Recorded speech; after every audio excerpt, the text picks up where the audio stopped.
Okay, so hello students.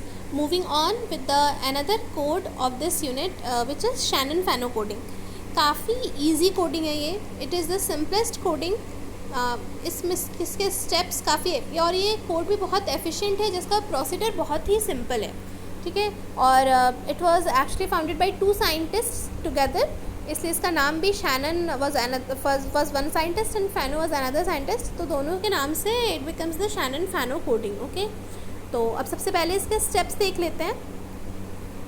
Step से पहले let me tell you that this coding, ये सारे जो कोडिंग हैं, इन कोडिंग का मतलब ऐसा नहीं है कि this coding will yield you unique output, है ना. यूनिक नहीं मिलेगा, बट हमारा जो कोड का लेंथ है ना, that will always be the same. हम कैसे चेक कर सकते हैं कि हमारा आंसर सही आ रहा है? कोई बोले कि मैम हमारा अलग अलग है, but it may be correct, वो करेक्ट होगा, but the length should be same. मतलब जो हमने आंसर निकाला है ना, उसका लेंथ, एफिशिएंसी, एंट्रोपी, ये सारी चीज़ हमेशा सेम आएगी, चाहे कितना भी बाकी डिफरेंस आ जाए. तो ऐसे पता चलता है कि वो कोड करेक्ट है. ऐसा नहीं कि बाकी सब ने अलग अलग कर दिया तो हमारे सारे वैल्यूज़ भी अलग अलग आएंगे. Values would be same, but it's just that कि रिप्रेजेंटेशन अलग होगा. मतलब कैसे अलग होगा? जैसे हफमैन कोड में पहले निकाला, किसी ने ऊपर वाले मतलब अगर बड़े नंबर को 1 ले लिया और छोटे नंबर को 0 लिया है, पर अगर मैंने बड़े नंबर को 0 लिया और छोटे नंबर को 1, मतलब जस्ट रिवर्स, तो उससे क्या हो जाएगा कि जो मेरा कोड है ना, मतलब जैसे मान लो ए लेटर था, तो ए लेटर अगर मेरे लिए आया है 0100, तो इसका जस्ट ऑपोजिट आएगा दूसरे वाले बंदे का, जिसने मेरे से जस्ट ऑपोजिट तरीका लिया था, उसका आएगा 1011. लेकिन length would be the same. Length अभी भी सेम रहेगा, 4 ही होगा. बस जहाँ 0 मेरा है वहाँ उसका 1 होगा, और जहाँ 1 उसका है वहाँ मेरा 0 होगा. बस ये डिफरेंस आएगा. तो ये नहीं कि पूरा कोड ही अलग हो जाएगा एंड यू विल टेल कि ma'am it's correct. You need to focus on the procedure too, जो मैं बता रही हूँ, है ना. The same thing will go on for the Shannon-Fano coding too. तो इसमें सबसे पहले हम क्या करते हैं कि देखो, first step for the Shannon-Fano coding is arrange all the source symbols in order of decreasing probability. यानी डिसेंडिंग ऑर्डर में हमें अरेंज करना है, just like the Huffman coding. जैसे उसमें भी हमने करा था सबसे बड़े से छोटे, वैसे इसमें भी बड़े से छोटे सारे नंबर्स को अरेंज कर लेना है ना. सेकेंड स्टेप क्या है? Partition the set into the 2 sets that are as close to equiprobables as possible and assign 0 to the upper set and 1 to the lower set.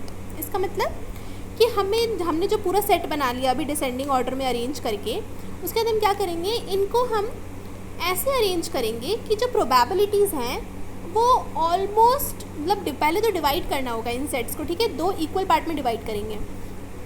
जो दो इक्वल पार्ट बोल रही हूँ ना, इसमें इक्वल किस बेसिस पर हम चेक करते हैं? प्रोबेबिलिटी के बेसिस पे. 2 बार डिवाइड, मतलब एक डिवाइड कर दिया. डिवाइड करने के बाद जो ऊपर वाला सेट है उसको हम 0 बोलेंगे और नीचे वाले सेट को 1 बोलेंगे. ठीक है.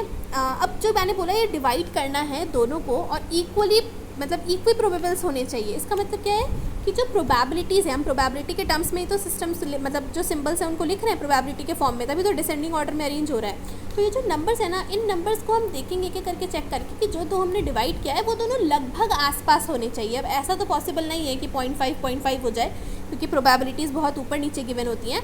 तो 0.5 नहीं होगा, लेकिन एटलीस्ट 0.45 और 0.55 तो हो सकता है.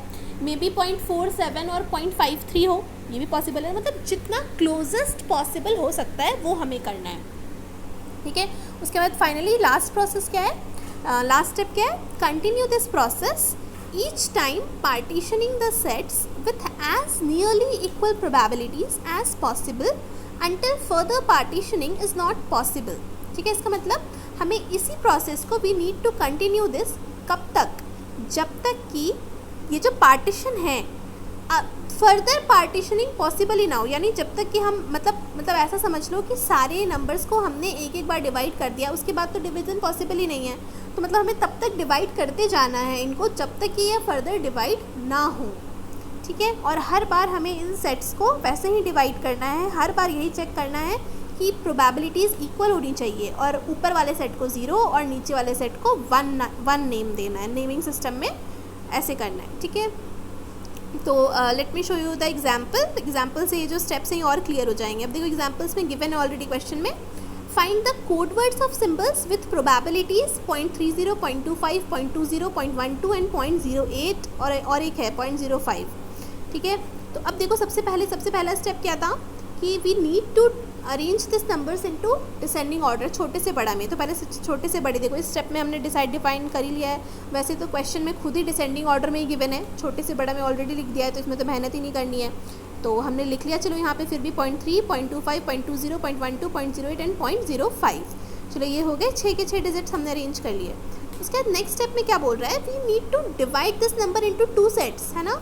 दो सेट्स में हमें पार्टीशन करना है इस पूरे सिम्बल्स को, सेट ऑफ सिम्बल्स को। तो अब जब हमें 2 में डिवाइड करना है तो सबसे पहले हम सोचें, चलो स्टार्ट करते हैं डिवाइड करना। तो 0.30, अब मैं let me show you here, number क्या क्या है हमारे पास, 0.3, 0.25, 0.20, यही है ना, 0.12, 0.08, 0.12, 0.08 एंड 0.05, ठीक है, 0.30। हाँ, तब ये नंबर्स हैं। अब मैं चाहूँ चलो डिवाइड करके देखते हैं, तो मैंने सोचा कि चलो 0.30 को अलग कर देते हैं और बाकी सारे ले लेते हैं एक साथ। तो 0.30 है और इन सब का एडिशन करके देखो, इट विल बी 0.70। मैंने इतनी जल्दी कैसे निकाल दिया, इसलिए निकाला कि प्रोबेबिलिटीज़ का सम हमेशा 1 होगा। अब जब 1 होना ही है मुझे पता है, और ये 0.3 है, तो बाकी बचा हुआ क्या होगा, 0.7 होगा, इसलिए मैंने निकाल दिया, ठीक है। थोड़ा बहुत ना ट्रिक भी यूज़ करते रहना है, प्रोबेबिलिटी है, पूरा मैथमेटिक्स है, तो बस यही सारी चीज़ें लगानी है। ओके, सो 0.70 आ गया। अब बताओ ये कैसे पॉसिबल है, मतलब 0.3 कहाँ है, 0.7 कहाँ है, कितना डिफरेंस है। तो मतलब हम समझ आ गई कि ये ऐसे तो नहीं होगा, मतलब क्या कि दिस इज़ नॉट करेक्ट, हम ऐसे डिवाइड नहीं कर सकते हैं। तो अब हम दूसरा तरीका लेते हैं। दूसरे तरीके में क्या करेंगे, चलो अब इन दोनों को ऐड करके देखते हैं। इन दोनों का एडिशन कितना आ जाएगा, 0.55, यही होगा। अब अगर ये 0.55 है तो इसका मतलब ऑब्वियसली ये सारे 0.45 होंगे। अब हमें चलो इतना करने के बाद भी हमें लगा वैसे तो this is the closest possible और यही होने वाला है, लेकिन भी चलो क्रॉस चेक के लिए हम दूसरा चेक कर लेते हैं कि अब इन तीनों को भी ऐड करके देख लेते हैं। अब इन तीनों को ऐड करेंगे तो कितना हो जाएगा, इट विल बी 0.75। जब ये 0.75 हो गया तो बाकी 3 बच के कितना देंगे, 0.25। ये तो और ही ज़्यादा डिफरेंस है, मतलब this is a loud no, ये हो ही नहीं सकता, ये टोटली गलत है। तो मतलब हमारे पास डिवीज़न में क्या आ गया, 0.55 और 0.45, यानी हम इन दोनों को एक साथ रखेंगे ग्रुप में और ये 4 एक ग्रुप में रहेंगे। तो देखो यही किया गया है इसमें भी, है ना। देखो रेड पेन से ये जो रेड पेन का डिवीज़न है that is the division, main division. तो स्टेप 1 में हमने क्या करा, ऊपर वाले 2 को एक साथ और नीचे वाले 4 एक साथ, और ऊपर वाले 2 को हमने नंबर भी दे दिया 0 0 और नीचे वाले 4। अब हमें क्या करना है, सबसे पहले जो ज़्यादा है ना दोनों को डिवाइड करना होगा, लेकिन सबसे पहले जो ज़्यादा नंबर्स में है, मतलब x3, x4, x5 और x6, इसमें 4 है, 4 बिट्स हैं, तो पहले हम इनको डिवाइड करते हैं, ठीक है। अब वापस से, अब इन चारों को अगर देखा जाए, वापस से आते हैं, चलो यहाँ इन चारों को अगर देखो तो क्या है, 0.20, 0.12, let me change the colour first, ज़्यादा अच्छे से विजिबल होगा ना। 0.20, अब इन चारों को देखना है, इन चारों की बात हो रही है अब। तो 0.20, 0.12, 0.08, 0.05। अब देखो पहले एक बार क्या करते हैं, 0.20 को अलग कर देते हैं और इन तीनों को अगर ऐड करेंगे तो ये क्या आ जाएगा, 0.12, this is 0.20 and this is 0.25। इन तीनों का एडिशन आ रहा है मेरे पास 0.25, इससे ज़्यादा क्लोजेस्ट नहीं मिलेगा। 0.20 और 0.25 इज़ द क्लोजेस्ट। अगर नहीं भी अगर समझ में आ रहा है तो दोनों इसके नेक्स्ट 2 डिजिट को ऐड करके देखो क्या बन जाएगा, 0.32, और इन दोनों का एडिशन आ जाएगा 0.13। ये तो बिल्कुल ही गलत है क्योंकि बहुत ज़्यादा डिफरेंस है इनमें। तो पॉसिबल क्या है, 0.25 एंड 0.20।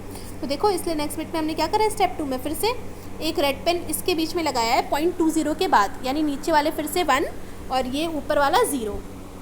अब फिर से पहले इन तीनों को डिवाइड कर दिया जाए, यानी 0.12, 0.08 और 0.15। तो ऑब्वियसली 0.12 और 0.13 डिवाइड होंगे, तो 0.12 को मैंने 0 कर दिया और नीचे वाले दोनों is 1, they are in same group. और अब लास्ट में एक अकेला यही बचा है 0.08 और 0.05, तो इन दोनों को भी डिवाइड कर दो, ऊपर वाला विल बी 0 एंड नीचे वाला 0.05 विल बी 1। तो ये हो गया। अब देखो हमारे पास अभी भी स्टेप 1 के बाद हमने जो ऊपर जो x1 और x2 थे ना, इनको डिवाइड नहीं किया था, तो इनको ऐसा करते हैं कि स्टेप 2 के साथ ही ऊपर में लिख देते हैं। अब 2 ही डिजिट हैं, 0.30 और 0.25, एक बार डिवाइड करो दोनों अलग अलग डिवाइड हो जाएंगे, यानी 0.30 विल बी 0 और 0.25 विल बी 1। तो लो बन गया हमारा कोड। अब सारे सेट्स इक्वल हो गए, यानी क्या, और इसमें देखो खुद ही बन के आ गया है कोड, हमें तो कुछ करना भी नहीं पड़ा। स्टेप 4 के बाद अब देखो लिख दो डायरेक्ट, x1 के सामने 2 बार 0 आया है तो इट विल बी 0 0, x2 के सामने इट विल बी 0 1, x3 के सामने 1 0, x4 के सामने 1 1 0, x5 is 1110 and x6 is 4 times 1. तो बस बन गया हमारा code. It was so easy, हमें कुछ करना भी नहीं पड़ा, बस हमने डिवाइड करा और कोड ऑटोमेटिकली हमारे सामने लिख के आ गया and we have written it combined. तो बस that's all about the Shannon Fano coding. अब शैनन फैनो कोडिंग में भी you will be asked about its entropy, average code word length and efficiency. Entropy का formula is the same, hx equals to summation px into log base two 1 upon px, और average code word length है summation of ni into p of xi, और efficiency is hx upon में r bar is the average code word length. ठीक है. So this is all about the Shannon Fano coding, and we'll be moving with another coding in the next video.